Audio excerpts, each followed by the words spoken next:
بڑی خوشی اور فرحت و شادمانی کی بات ہے کہ آج اس بزم محبت میں عزیزم رضا عامر محمد رضا عامر سلمہ نے تکمیل حفظ قرآن کیا۔ اس مناسبت سے ان کے سرپرستوں نے اظہار تشکر کے طور پر دعوت کا اہتمام کیا اور اس نورانی مجلس کا انعقاد کیا۔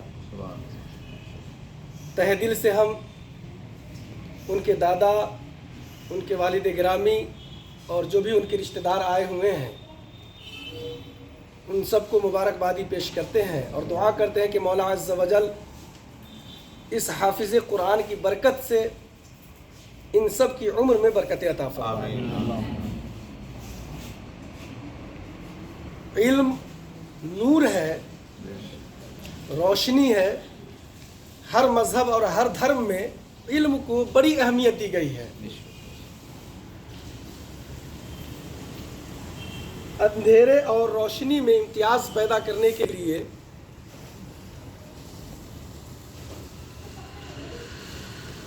لائٹ اور سورج کی ضرورت پڑتی ہے، اسی طرح سے زندگی کو بہتر اور اندھیرے سے ہٹا کر کے نور والی زندگی گزارنے کے لیے علم کی ضرورت پڑتی ہے۔ یوں تو اللہ تعالیٰ نے علم کو عام فرمایا، کہا علم آدم الاسماء کلہا۔ فرشتوں پر جو فضیلت انسان کو بخشی اللہ تعالیٰ نے، اس میں ایک سبب علم کو بھی بتایا۔ وہ نوری مخلوق جو ہمیشہ سجود میں تسبیح و تحلیل میں رہتے ہیں، ان پر فوقیت دی گئی، انسان کو فوقیت کا سبب بتایا گیا کہ علم ہے۔ مطلب یہ ہے کہ حضرت آدم علیہ السلام کو جو فضیلت ملی انبیاء پر،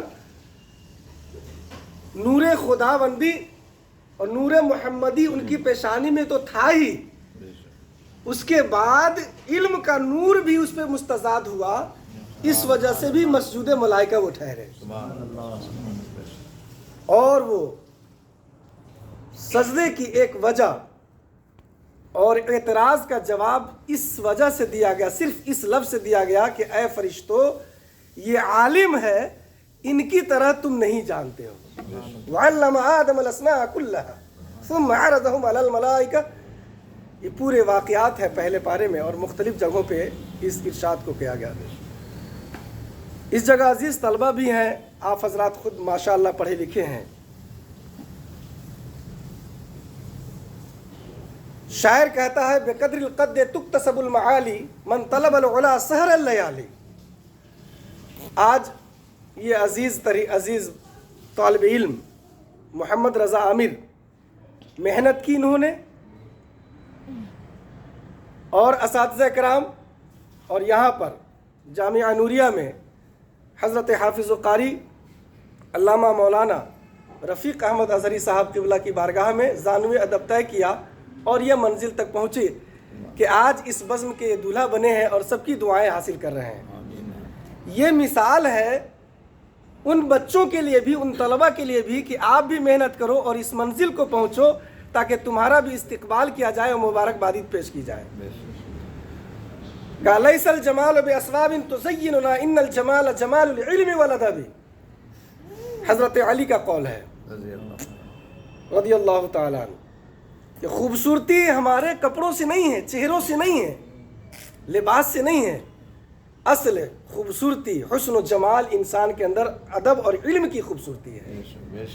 جس نے علم حاصل کیا وہ ترقی کر گیا، درجات کو پا گیا، بلندی حاصل کیا، ماں باپ کا مقبول ہوا، قوم کے اندر اس کا استقبال کیا گیا، اس کو بلندیاں ملی، رفعتیں ملی، شرافتیں ملی۔ آج قوم کے اندر وہی رہنما ہے، وہی قائد ہے جس کے اندر علم ہے۔ بغیر علم کے اگر کوئی قائد بننا بھی چاہے گا تو آدھے راستے پر جا کے وہ خود پھسل جائے گا۔ اس لیے قیادت کے لیے بھی علم ضروری ہے۔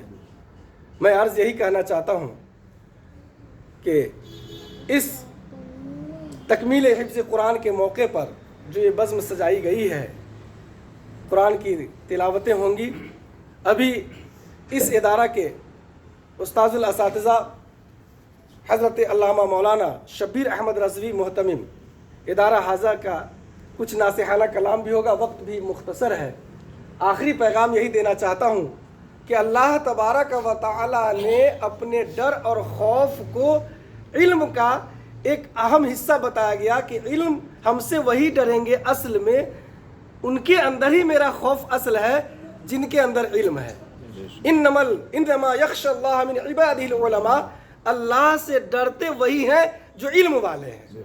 تو اے لوگو یا اے میرے طلبہ حضرات، اس جگہ جو معززین حاضر ہیں، میں ان سے یہی درخواست کروں گا کہ اپنے بچوں کو بھی یا جو بچے پڑھ رہے ہیں وہ علم کی طرف مکمل دھیان دے، توجہ دے اور علم کو حاصل کرے، خصوصاً اس پرفتن دور میں جہاں پر مدرسے کو ختم کرنے کی بات ہو رہی ہے، مساجد کو مٹانے کی باتیں ہو رہی ہیں، جہاں پہ یہ کہا جا رہا ہے کہ مدرسے کو ختم کر دو، علم ختم ہو جائے گا، اسلام ختم ہو جائے گا۔